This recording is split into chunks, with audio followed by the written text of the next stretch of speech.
자, 군대를 다녀온 사람에게요, 군대에서 뭐가 가장 힘들었냐라고 물어보면 뭐라고 답할까요? 기억을 더듬어 보시고 우리 여자 성도님들 한번 추측해 보십시오. 뭐가 가장 힘들었다라고 이야기할까요? 사람마다 좀 다양하겠죠. 근데 저 같은 경우에는요, 밤에 보초 서는 일이 힘들었습니다. 그래서 제가 제대할 때까지 소원이 뭐였냐? 밤중에요, 한 번도 안 깨고 끝까지 자는 거였습니다. 그 밤에요, 밖에서 이제 보초를 서게 되죠. 그러면 이제 고참과 쫄병이 함께 나갑니다. 2인 1조로 나가요. 그럼 고참은 어떻게 하느냐? 그냥 한쪽에 자리를 깔고 앉아서 거기서 졸거나 자거나 이런 게 뭐 예사였습니다. 보통 일이었어요. 하지만 쫄병은요, 절대 그럴 수가 없습니다. 왜죠? 누가 오는지 보기 위해서 반드시 눈을 뜨고 있어야만 했습니다.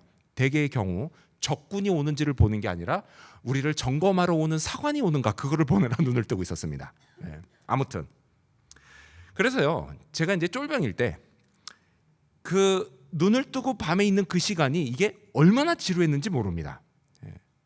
자, 그렇게 서 있다 보면요, 그래서 저도 모르게 그냥 별의별 생각이 다 납니다.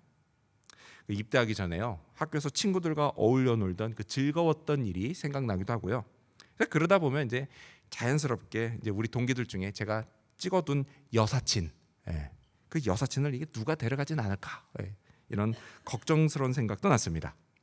그리고요, 또 그 당시 불행한 가정사를 겪고 있던 우리 집이 생각나서 마음이 우울해지기도 했고요. 또 내무반을 딱 생각해 보면 거의 드세기만한 고참들, 그 고참들이 생각나서 아, 이거 진짜 제대할 때까지 어떻게 버텨야 되나, 이런 막막한 생각이 들기도 했습니다. 또요, 저 먼 날 제대까지는 고사하고요, 당장 내일 아침에 있을 전투구보, 이 전투구보에서 아, 이거 낙오하면 어떡하나, 이런 생각에 걱정이 되기도 했습니다.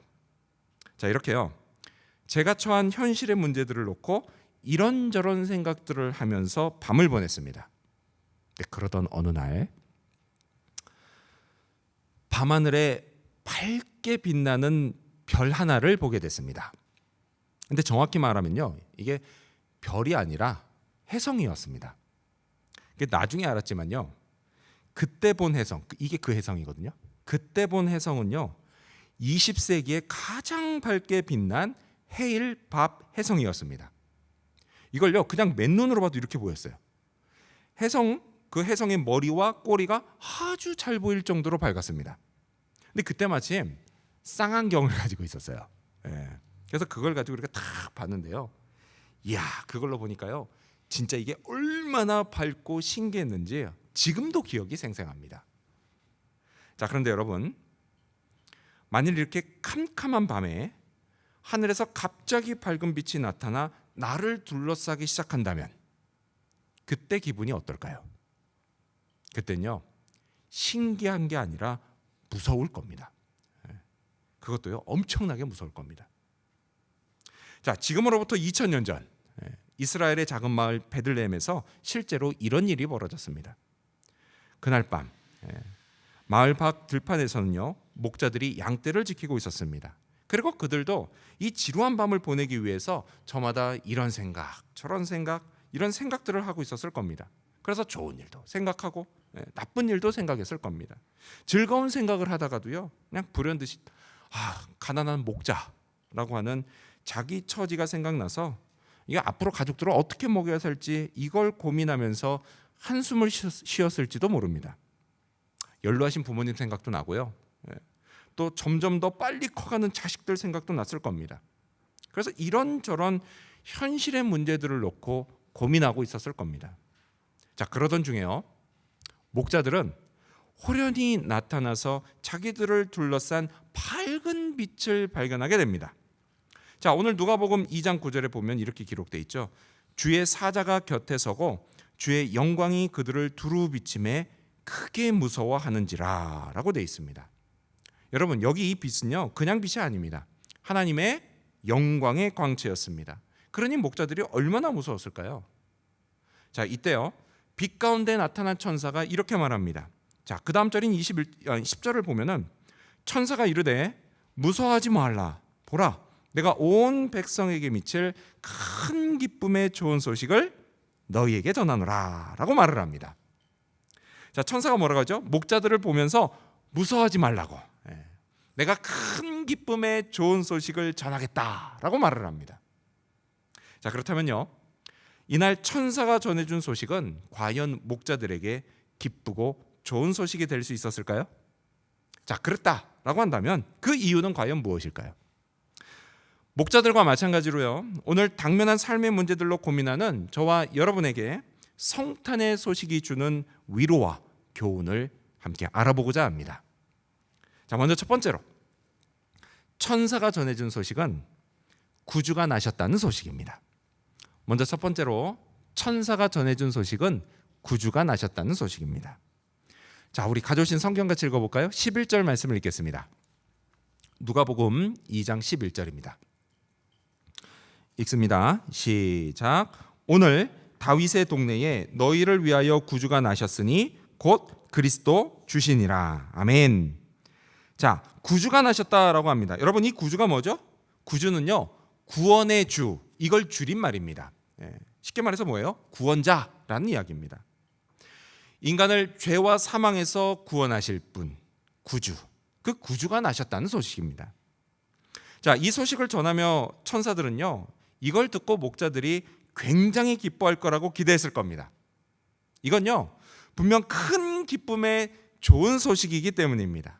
더군다나요, 목자들이 남들한테 전해 듣는 것도 아니고 가장 먼저 그것도 천사에게 직접 듣게 됐습니다. 그러니 목자들이 당연히 기뻐할 거라고 생각했을 겁니다.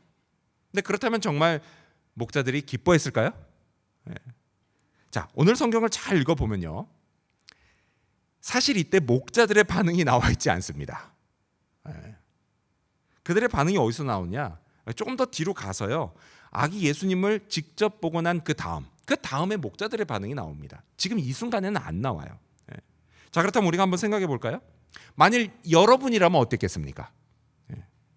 밤중에요, 내가 막 이런 생각 저런 생각으로 고민하고 있는데 그때 갑자기 천사가 나타나서 구주가 나셨다라고 말을 하면 그걸 듣고 큰 기쁨의 좋은 소식을 들었다며 크게 기뻐할 것 같으십니까?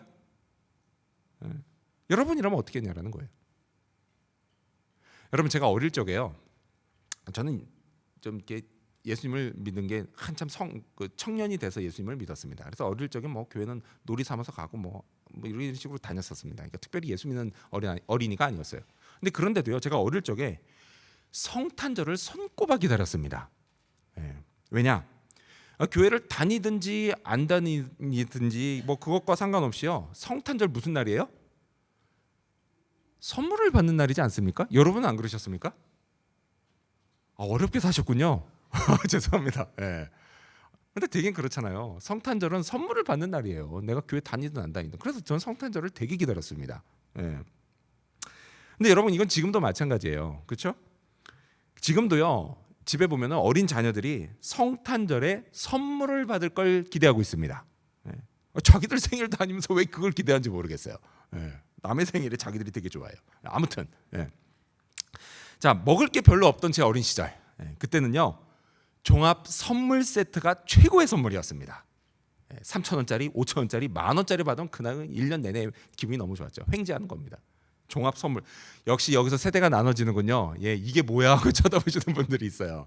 근데 여러분, 이런 게 있었어요. 종합 선물 세트. 근데 여러분, 요즘 애들한테는요, 이런 걸로는 택도 없습니다. 뭐 무슨 사과 그림 그려져 있거나, 이게 누가 한 입 먹은 거, 그거 아니면 뭐 삼성 뭐 이렇게 쓰여져 있는 거, 그런 거 받고 싶어 하죠. 요즘 애들 이런 건 택도 없어요. 자, 그렇게요, 보세요. 잔뜩 기대하고 있는 아이들, 사과든 삼성이든 잔뜩 기대하고 있는 아이들에게, 얘야, 진짜 기쁜 소식이 있어. 예수님이 태어나셨대. 이게 크리스마스 선물이야. 이렇게 얘기한다면 이걸 듣고 애들이 와 그냥 크게 기뻐하며 좋아할 아이들이 있을까요? 없어요. 기뻐할 리가 없죠. 여러분, 그나마 애들한테 욕먹지 않으면 그건 다행입니다. 없어요. 기뻐하지 않습니다. 근데 여러분, 어쩌면 2000년 전 그날 밤에 목자들도 마찬가지가 아니었겠느냐라는 이야기입니다.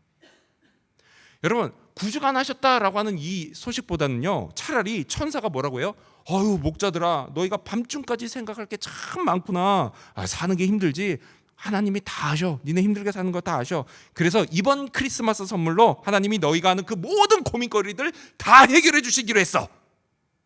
그럼 어떻게 하겠어요? 목자들이 아멘, 할렐루야 라고 했을 겁니다.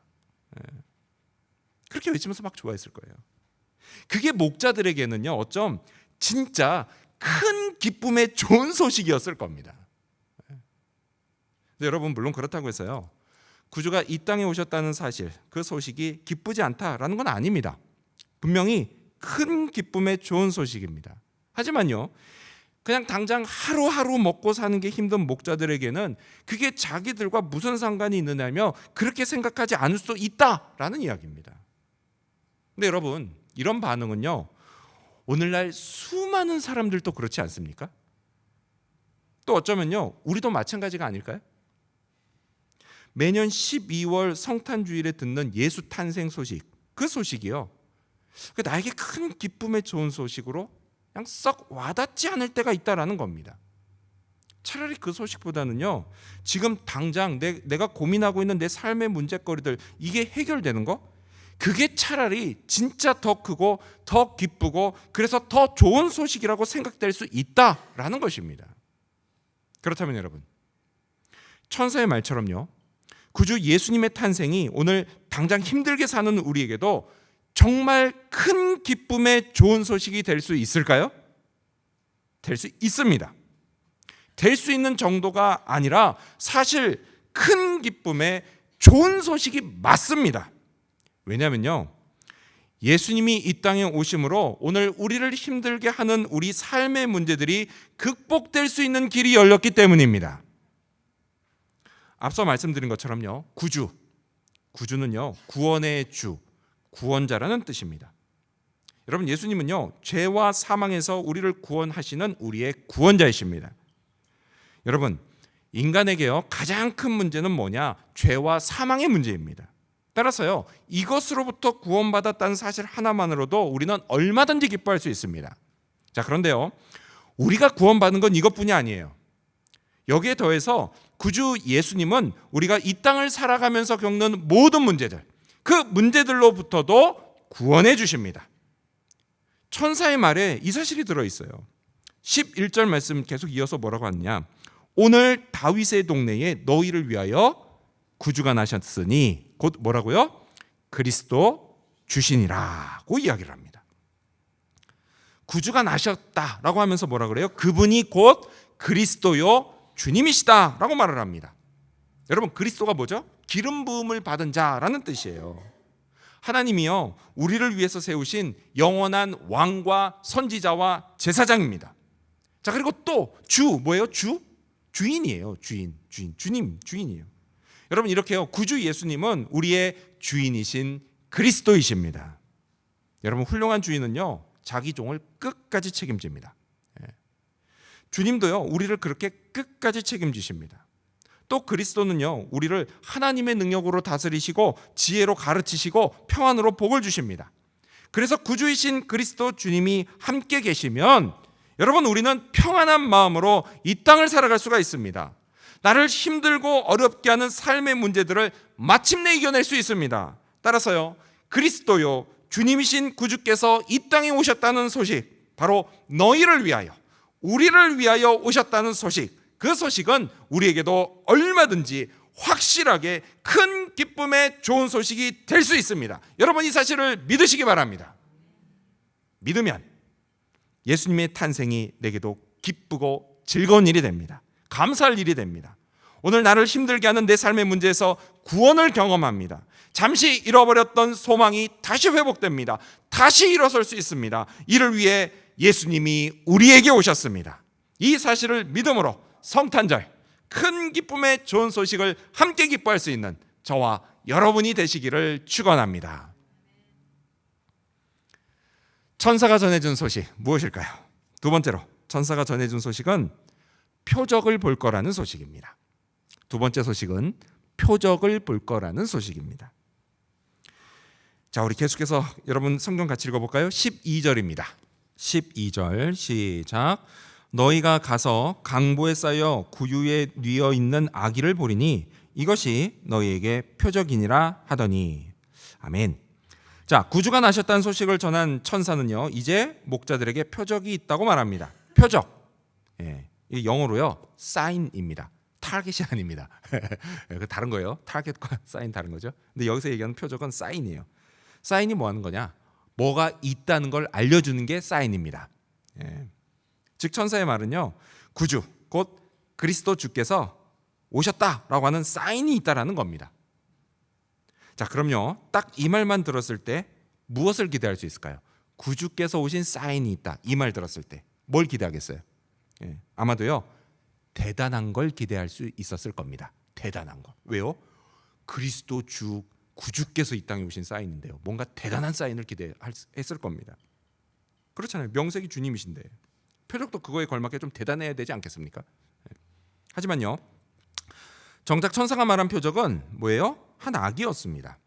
그것도 그냥 아기가 아니라 강보에 쌓인 갓난아기였습니다. 예. 너무도 연약한 갓난아기. 다들 아이들을 낳아보셨지만 갓난아기가 어때요? 추우면 춥다고, 배고프면 배고프다고, 좀 불편하고 낯설면 불편하고 낯설다고. 그래서 할 수 있는 게 뭐밖에 없어요? 그냥 응애하고 우는 것밖에 없는, 진짜 할 수 있는 거라고는 아무것도 없는 갓난아기입니다.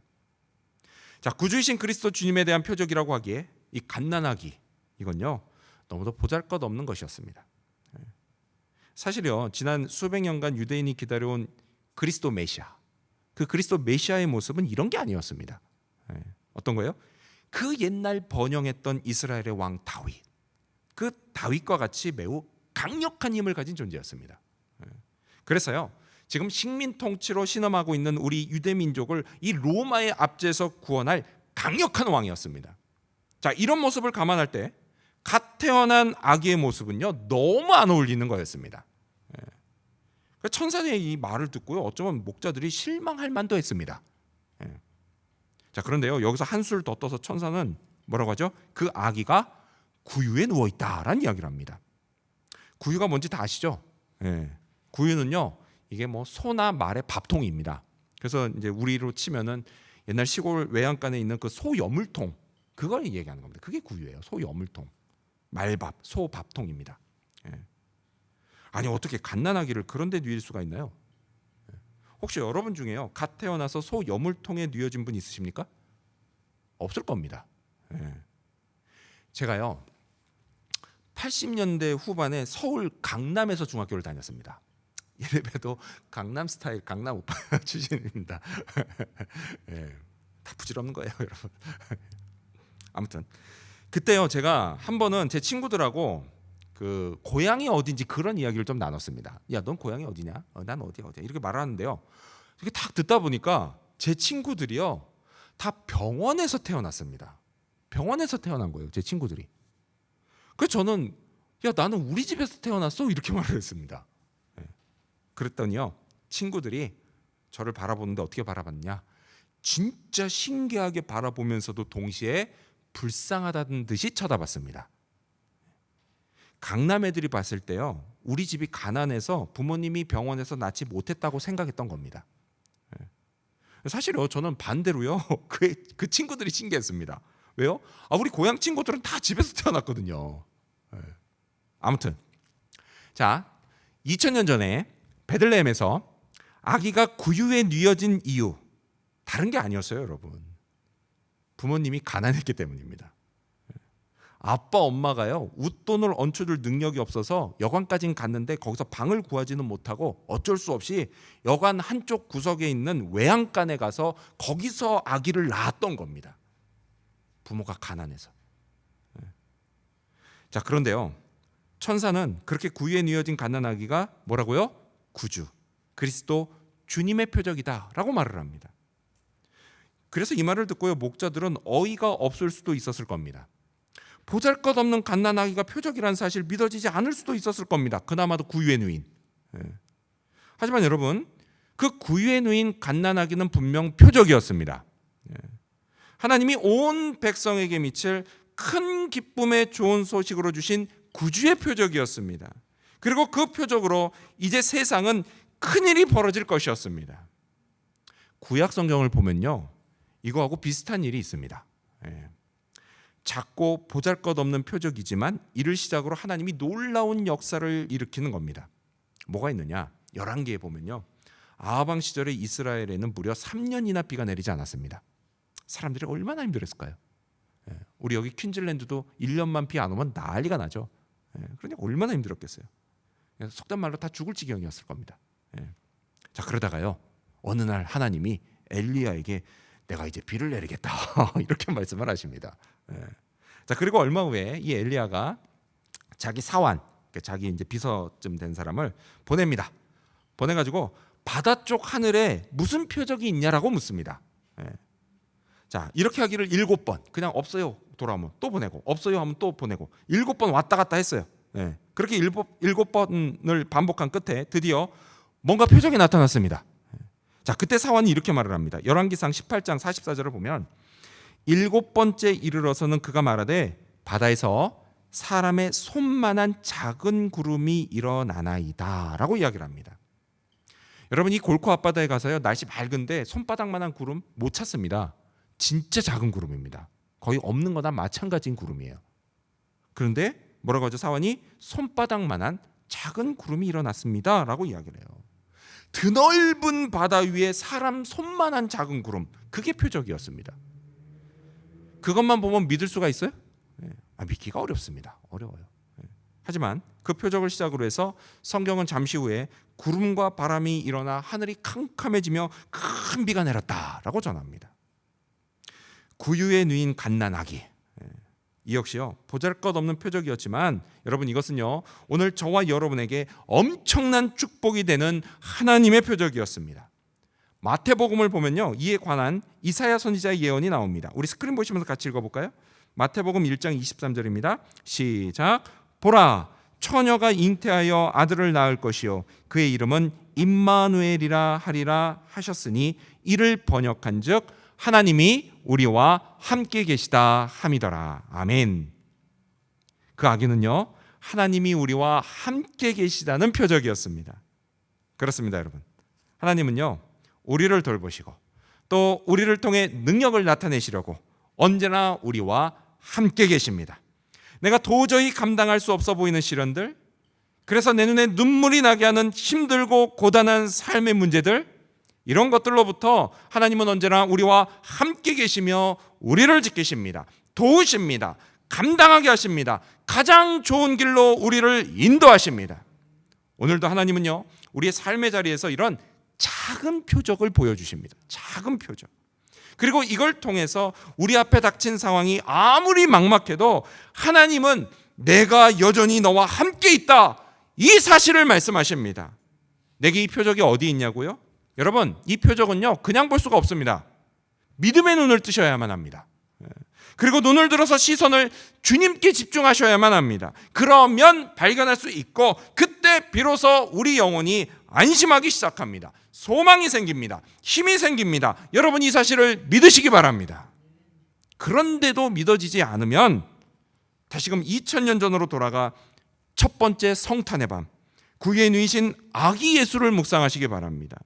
보잘것없는 그런 표적으로 오셨지만 구원의 능력이신 예수님, 그 이름은 임마누엘, 우리와 함께 계시는 하나님, 바로 그분이 지금 이 순간 저와 여러분의 마음, 그 마음 속에 계시다는 사실을 잊지 마시기를 바랍니다. 그리고 예수의 이름을 부르시기 바랍니다. 간절한 마음으로 구주 예수님을 붙드시기 바랍니다. 그 무엇도 아닌 오직 예수님을 의지하시기 바랍니다.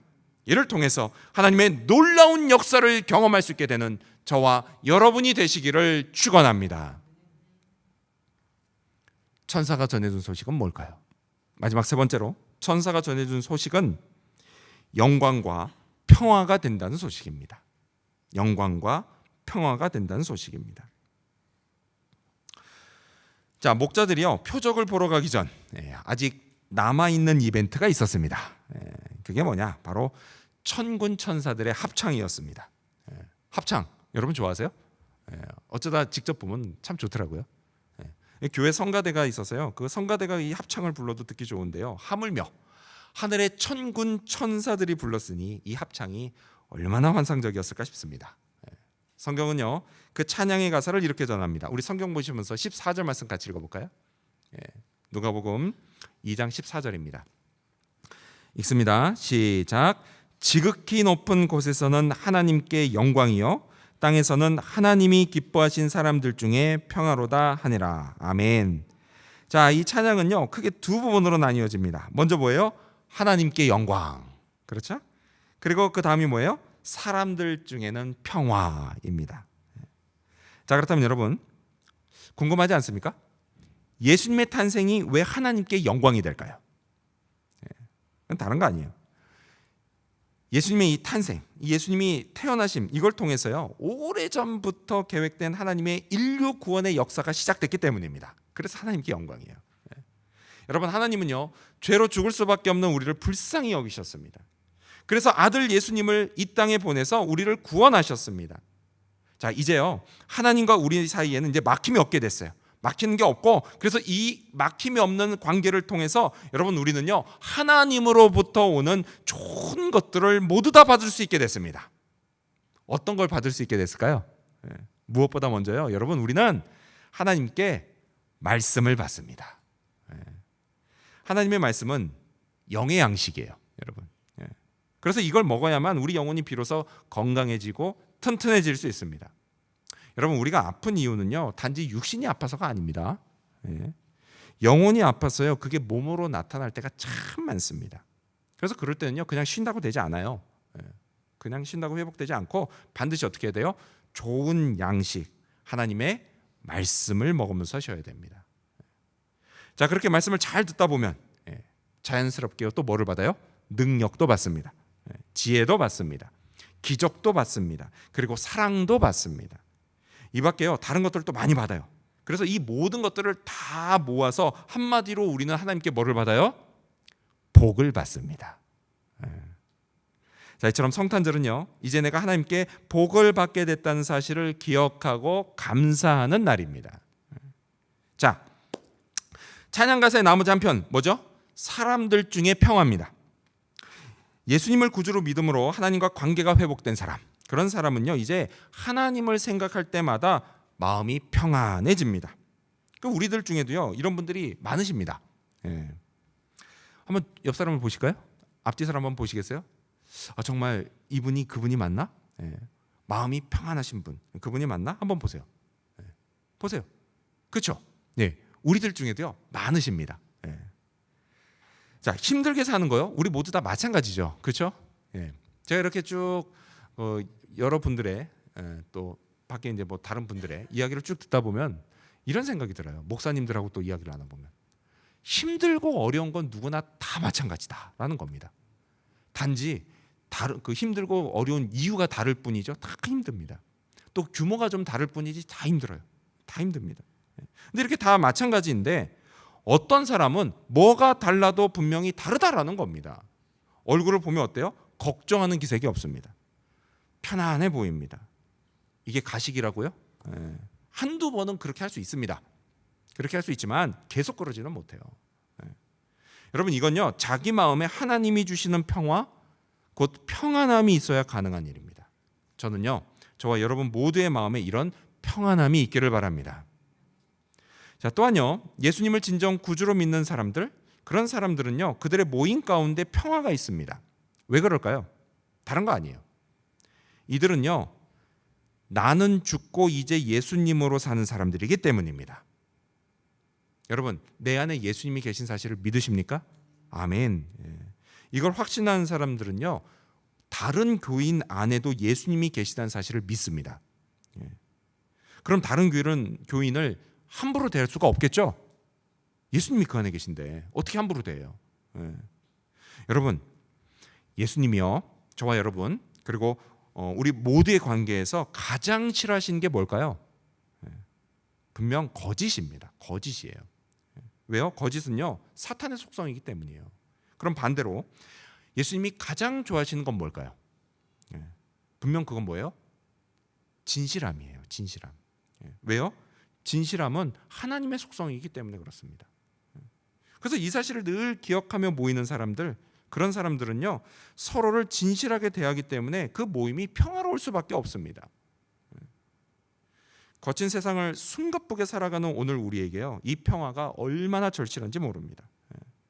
한 주간요, 교회 울타리 너머의 그 험한 세상, 그 험한 세상에서 이래저래 막 핥히고 상처받은 우리가요, 주님의 임재 가운데 함께 모여 평안을 얻을 수 있다면, 여러분, 우리는요, 이 힘든 이민 생활을 끝까지 해낼 수 있습니다.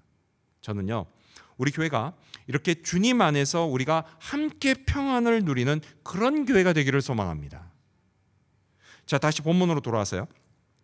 자, 목자들은요, 막 서둘러서 이제 아기 예수님을 찾아갑니다. 자, 그리고 천사가 전해준 소식을 거기 있는 마리아를 비롯해서 모인 모든 사람들에게 다 알려줍니다. 그때 목자들은요, 자기들의 입으로 이 아기가 우리를 위한 구주, 곧 그리스도 주님이시라고 말했을 겁니다. 비록 구유에 누인 갓난아기지만 이분은 하나님께 영광이요 사람들에게 평화가 되는 표적이라고 말했을 겁니다. 아기 예수님의 탄생은 온 백성에게 미칠 큰 기쁨의 좋은 소식이라고 말했을 겁니다. 그들이요, 긴가민가해 하면서 말했을까요? 아닙니다. 그들은 분명 확신 있게 말했을 겁니다. 이렇게 목자들은요, 성탄의 기쁨을 이제 자기들의 기쁨으로 삼았습니다. 그리고 어떻게 했을까요? 목자들은 다시 원래 있던 곳으로 되돌아갔습니다. 20절 말씀이 나오죠. 목자들은 자기들에게 이르던 바와 같이 듣고 본 그 모든 것으로 인하여 하나님께 영광을 돌리고 찬송하며 돌아가니라 라고 되어 있습니다. 그들은요, 다시 삶의 자리로 돌아갑니다. 그것은 어떤 곳이에요? 여전히 일상의 고통이 있고 슬픔과 눈물이 있는 곳입니다. 삶의 문제들이 나를 기다리고 있는 곳입니다. 달라진 것은 없습니다. 하지만 여러분, 분명 달라진 것이 있습니다. 그건 바로 목자들 자신입니다. 성경은요, 그들이 하나님께 영광을 돌리고 찬송하며 돌아갔다라고 전합니다. 그렇습니다, 여러분. 이 첫 번째 크리스마스에 목자들이 받은 선물, 그 선물은 믿음입니다. 하나님이 우리와 함께 하신다는 믿음입니다. 우리를 잊지 않으신다는 믿음입니다. 또 우리를 구원해 주신다는 믿음입니다. 이 믿음이 그들의 발걸음을 가볍게 했습니다. 근데 여러분, 이건 우리도 마찬가지입니다. 크리스마스, 아기 예수님의 탄생을 통해 우리가 받은 선물도 믿음입니다. 임마누엘의 하나님이 우리와 함께 하신다는 믿음, 지금 이 순간에도요, 우리 마음에 살아계셔서 그래서 우리를 잊지 않고 보살펴 주신다는 믿음입니다. 또 인간 실존의 가장 큰 문제인 죄와 죽음의 문제에서 거기서 구원해 주셨을 뿐만이 아니라 인생의 험한 길에서도 나를 구원해 주신다는 믿음입니다. 예수님과 함께라면 그 어떤 시련이 찾아와도 끝까지 견디고 이길 수 있다는 믿음입니다. 저와 여러분 모두가 이 믿음으로 충만해지기를 바랍니다. 그래서 천국을 향한 인생 여정을 믿음으로 걸어갈 수 있게 되기를 바랍니다. 주님이 우리의 발걸음을 가볍게 하십니다. 성령이 우리의 길을 인도하십니다. 하나님이 놀라운 역사를 일으키십니다. 이 사실을 확신하시기 바랍니다. 이를 통해 하나님께 영광을 돌리고 우리에게 주신 평화를 충만하게 누리게 되는 저와 여러분, 그리고 우리 지구촌 교회 모든 성도님들이 되시기를 주님의 이름으로 축원합니다. 메리 크리스마스. 기도하시겠습니다.